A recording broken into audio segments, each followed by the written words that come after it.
नमस्कार, मैं हूं राहुल शर्मा और आप देख रहे हैं SP9 न्यूज। स्वागत है आपका हमारे इस खास प्रोग्राम में। आज हम अपने प्रोग्राम में बात करने वाले बीजेपी मुख्यालय में प्रेस हॉल से गायब रहे अटल और आडवाणी। मोदी शाह ने ली एंट्री।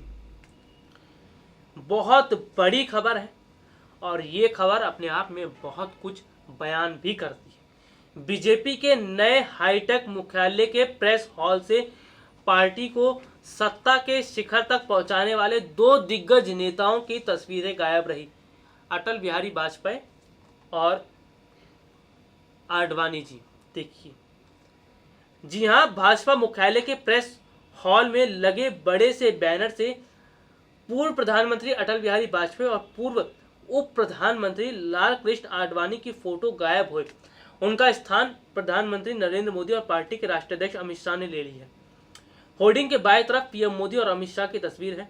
दो दाई और पंडित दीनदयाल उपाध्याय और श्यामा प्रसाद मुखर्जी की तस्वीरें हैं। इसके बीच में बड़े बड़े अक्षरों में भारतीय जनता पार्टी लिखा हुआ है। उसके ऊपर भाजपा का चिन्ह कमल का फूल है।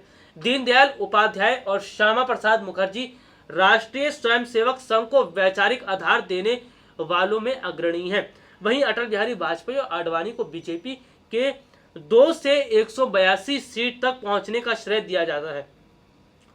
इन दोनों वरिष्ठ नेताओं ने भाजपा को पहली बार सत्ता की कुर्सी तक पहुंचाया था। नरेंद्र मोदी के नेतृत्व में बीजेपी को केंद्र में पहली बार स्पष्ट बहुमत प्राप्त हुआ। इसके साथ ही देश के कई राज्यों में पार्टी का परचम लहराया गया। अगर रिपोर्ट्स की तरफ में बात करें तो देखिए, बीजेपी के दो वरिष्ठ नेता लाल कृष्ण आडवाणी और अटल बिहारी वाजपेयी का जिस तरह से फोटो गायब रहा, अब ये चीजें इस और दर्शाती हैं कि किस तरह से पीएम नरेंद्र मोदी और अमित शाह ने नई रणनीति के तहत दोनों की तस्वीरें जो है किस तरह से पोस्टर में हटा दी। आपको बता दूं कि कहीं ना कहीं जिस तरह से की गई है और इस तरह की बात भी सामने आ रही है और यूजर्स ने इस पर कई कमेंट भी किया है, कई यूजर्स गुस्सा भी है और ये बताया जा रहा है कि आडवाणी जो है इस वजह से काफ़ी गुस्सा भी है। देखिए, आपको मैं बता दूं कि कुछ यूजर्स जो है उन्होंने बहुत कमेंट भी किए हैं और बीजेपी पर निशाना भी साधा है। बीजेपी मुख्यालय की तस्वीर सामने आते ही सोशल मीडिया पर इसको लेकर बहस भी छिड़ गई है। हितेश पांड्या ने लिखा, कांग्रेस क्या कभी सरदार पटेल, सीताराम केसरी, नरसिम्हा राव या मनमोहन सिंह की फोटो लगाती है? यतिन अग्रवाल ने ट्वीट किया, इसमें कुछ भी गलत नहीं है, वे बस संस्थापक और मौजूदा नेताओं को दिखाना चाह रहे। इसका मतलब यह नहीं कि अन्य महत्वपूर्ण नेताओं को हटा दिया गया है। तमाम तरह के ट्वीट्स किए जा रहे हैं, लेकिन देखिए जिस तरह से दरकिनार कर दिया गया है इन दो बीजेपी के वरिष्ठ नेताओं को, ये चीजें दर्शाती है कि किस तरह से पार्टी में बदलाव हो रहा है और जिन लोगों ने पार्टी की एक अलग छवि बनाई थी, पार्टी को मजबूत किया था, अब उन लोगों को धीरे धीरे करके पार्टी से बाहर निकाला जा रहा है। तो जिस तरह की रणनीति बनाई गई है, ये रणनीति कहीं ना कहीं जो कह सकते हैं बीजेपी के कई लोगों को भी पसंद नहीं आ रही है और साथ ही साथ यूजर्स भी इस मामले को लेकर कमेंट कर रहे हैं और कुछ यूजर्स का कहना है कि इस तरह से सरकार को नहीं करना चाहिए था जिस तरह से किया गया है। अगर रिपोर्ट्स की तरफ बात करो तो देखिए, एक यूजर है भरत बरवाड़े ने लिखा, मोदी और शाह के लिए वर्ष 2019 के बाद यह स्थिति अनुकूल रही तो श्यामा प्रसाद मुखर्जी और दीनदयाल उपाध्याय का नाम भी हट जाएगा। मंदर सावंत ने ट्वीट किया, भाजपा में यह बात अच्छी है कि 10 साल बाद मोदी और शाह भी पोस्टर में नहीं दिखेंगे। देखिए, तमाम तरह के कमेंट्स किए जा रहे हैं और कहा भी जा रहा है कि जिस तरह से धीरे धीरे वरिष्ठ नेताओं को साइड किया जा रहा है, ये दर्शाता है कि बीजेपी के जो वरिष्ठ नेता हैं अपना नाम चमकाने के लिए, खुद को चमकाने के लिए अब उन लोगों को धीरे धीरे भूलती हुई जा रही है जिन लोगों ने पार्टी को बनाने में अपनी अहम भूमिका निभाई थी, जिन्होंने पार्टी को बनाने के लिए एक अलग ही रणनीति बनाई थी। अगर बात करूँ, देखिए, राहुल गांधी और उनका परिवार भविष्य में भी दिखते रहेंगे, तो इस तरह के तमाम ट्वीट्स किए जा रहे हैं। तो पार्टी का नया मुख्यालय बना है और जिस तरह से यहाँ पर कहा जा रहा है कि प्रेस हॉल से अटल और आडवाणी गायब रहे, तो ये दर्शाता है कि मोदी और शाह की जो रणनीति है वो रणनीति कहीं ना कहीं इस तरह की है कि अब पार्टी के वरिष्ठ नेताओं तक को जगह नहीं दी जा रही है। तो वाकई में ये चीज़ें दर्शाता है और जिस तरह से बताया भी जा रहा है कि आडवाणी जो है नाराज भी हैं। तो ये जिस तरह से बीजेपी जीत की ओर जितना जितना धीरे धीरे बढ़ रही है और आगे बढ़ती हुई जा रही है, ये सब चीज़ें इस ओर इशारा करती है कि कहीं ना कहीं जरूर जो है पार्टी के अंदर कुछ और अलग चल रहा है। देखिए, अगर मैं बात करूं अटल और आडवाणी तो वरिष्ठ नेता है ही, साथ ही साथ अगर मैं बात करूं उत्तर प्रदेश की, उत्तर प्रदेश में यूपी के जो सीएम है योगी आदित्यनाथ और डिप्टी सीएम केशव प्रसाद मौर्य, दोनों के बीच में भी अनबन चल रही है।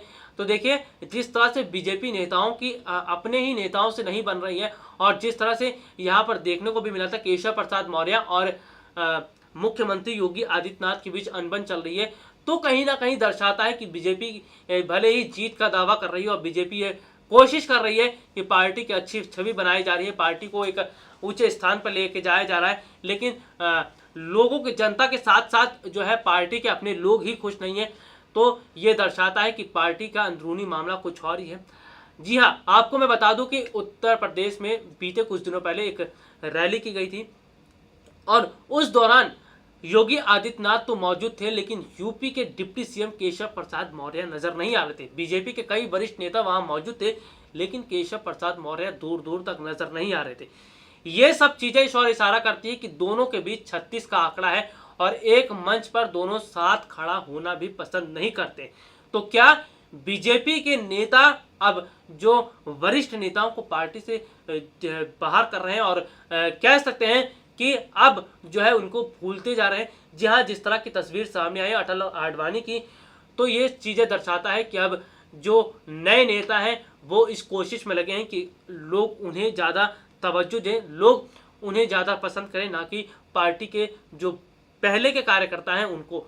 तो जिस तरह से ये मामला जो है सरगर्मियों में बहुत तेज बढ़ गया है। और आपको मैं बात करूं केंद्रीय मंत्री उमा भारती की, जी हाँ, केंद्रीय मंत्री उमा भारती भी बीजेपी से खुश नहीं है, पीएम मोदी के कामकाज से खुश नहीं है। दरअसल ये बात मैं इसलिए बोल रहा हूँ क्योंकि केंद्रीय मंत्री उमा भारती ने एक बयान जारी किया था और बयान जारी करते हुए उन्होंने साफ साफ शब्दों में कहा था कि आजकल की जो राजनीति हो रही है वो चमचागिरी और चापलूसों भरी हो रही है। यानी कि अगर आप चमचागिरी और चापलूसी करते हैं तो आपको नीचे से उठाकर ऊपर ले जाया जाएगा, लेकिन अगर आप चमचागिरी या चापलूसी नहीं करते हैं तो आपकी जो जगह है वहीं पर रह जाएगी। साफ साफ उनका इशारा बीजेपी की तरफ था। उनका कहने का तात्पर्य ये था कि बीजेपी में अब चमचागिरी और चापलूसी चल रही है, यानी चमचागिरी और चापलूसी के सहारे पार्टी चल रही है। तो जिस तरह से बीजेपी के और नेताओं ने तंज कसा था, ये सब चीजें इस ओर इशारा करती हैं कि कहीं ना कहीं पार्टी में कुछ तो गड़बड़ चल ही रही है। और जिस तरह से हाल ही में देखिए नया प्रेस हॉल जिस तरह से बनाया गया है बीजेपी का दफ्तर, और वहां से इतने बड़े और वरिष्ठ नेताओं की पोस्टर में कोई जगह नहीं है, तो ये दर्शाता है कि अब जो अमित शाह और पीएम मोदी है वो नई रणनीति बना रहे हैं और नई रणनीति के तहत वो काम कर रहे हैं कि ताकि लोग उन्हें ज़्यादा तवज्जो दें, ना कि पार्टी के जो पहले के नेता हैं उनको। तो क्या अमित शाह और ये पीएम मोदी की जो रणनीति है ये आगे भी ऐसे रहेगी? क्या और नेताओं को जो पोस्टर है उसमें शामिल नहीं किया जाएगा? ये तो आने वाला वक्त ही बताएगा। लेकिन 2019 के चुनाव की तरफ हम रुख कर लेते तो 2019 का चुनाव भी नज़दीक है और जिस तरह का बीजेपी गेम खेल रही है और जिस तरह का आंकड़ा सामने आ रहा है, ये सब चीज़ें इस ओर दर्शाता है कि अब की बार कुछ ना कुछ अलग होने वाला है।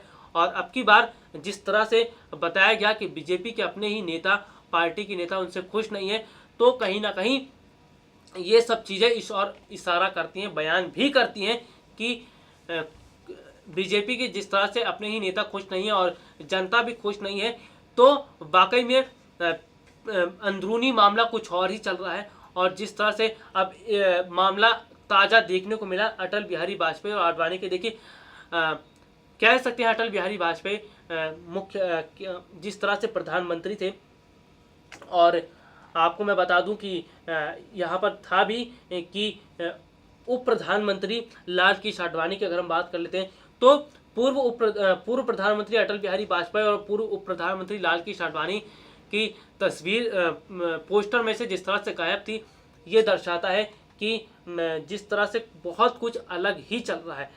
और मैं अपने कैमरामैन से दरख्वास्त भी करना चाहूँगा कि अगर वो एक बार कैमरा जो है दिखा दें तो उससे जो है दर्शकों को पता भी चल जाएगा। जी हाँ, आपको मैं बता दूं कि देखिए, ये देखिए ये पोस्टर जारी किया गया है और ये देखिए अमित शाह हैं, नरेंद्र मोदी हैं और 2 नेता और हैं, लेकिन इस पोस्टर में कहीं भी लाल कृष्ण आडवाणी और अटल बिहारी वाजपेयी नहीं है। देखिए, ये साफ चीज़ इस और इशारा करता है कि अपनी छवि को बनाने के लिए और अपनी छवि और बेहतर करने के लिए किस तरह से गेम खेला जा रहा है। बहरहाल आज के इस प्रोग्राम में इतना ही। अगली बार आपसे दोबारा मुलाकात होगी, तब तक के लिए इजाज़त दीजिए। नमस्कार।